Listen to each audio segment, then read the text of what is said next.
Tout ceci est né lors de vos vacances.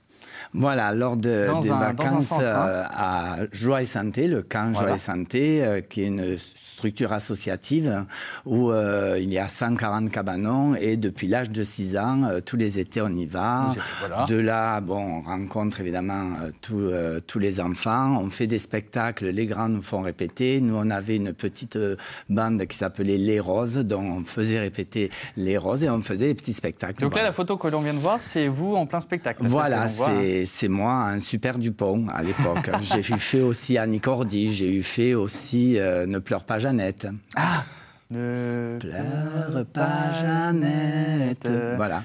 Ça, c'était le premier radio-crochet où j'ai participé là-bas, où mes parents ne savaient même pas que j'avais peut-être ou un don ou une envie de monter sur scène. Voilà. Ils se sont mis à me regarder en se disant « Mais tiens, il chante devant tout le monde. » C'est bizarre. Nous, qu'on le croyait timide.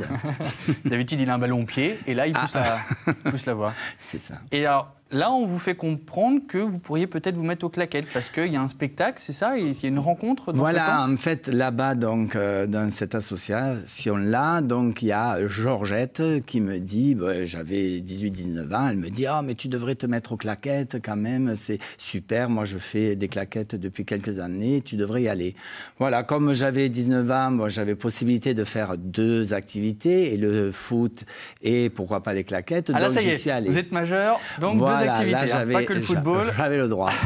Et donc, du coup, évidemment, ça m'a plu de suite. Et j'allais à mes cours régulièrement chez Nelly Genlo et René Garcia. Et c'est vrai que c'était plaisant, le fait d'entendre la musique, de faire de la musique avec les pieds et d'être sur scène. La Renaissance, voilà, d'Éric Cialo. Vous suivez des études dans ce sens? Alors après, oui, j'ai fait un peu l'UFR STAPS.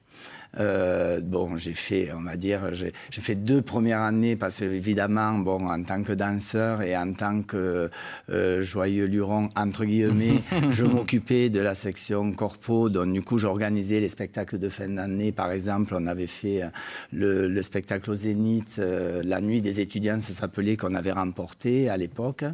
Voilà, donc du coup, j'étais donc tourné vers les claquettes, mais aussi là-bas, comme c'était Jackie Tafanel qui donnait les cours, donc du coup c'était plus porté sur le contemporain.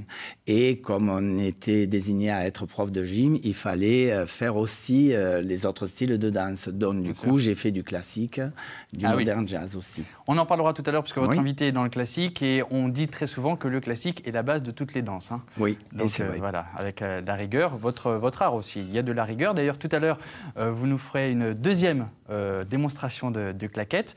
Et puis vous partez également à l'étranger, New York, la Finlande, pour apprendre voilà, donc c'est vrai que pendant 5-6 ans, je suis resté sur Montpellier, ne sachant pas trop, parce que moi, découvrant juste l'art, je croyais que ça existait juste par là. Et ensuite, donc, à l'UFR STAPS, on me dit « Ah, mais il y a un festival à Toulouse ». Donc, du coup, je vais à Toulouse. Et là, je rencontre des claquettistes. Donc, du coup, je vais à des stages à Toulon, à Paris et à New York, évidemment, parce que, bon, mais là-bas, il y a beaucoup d'activités qui sont au top, quoi, notamment les claquettes.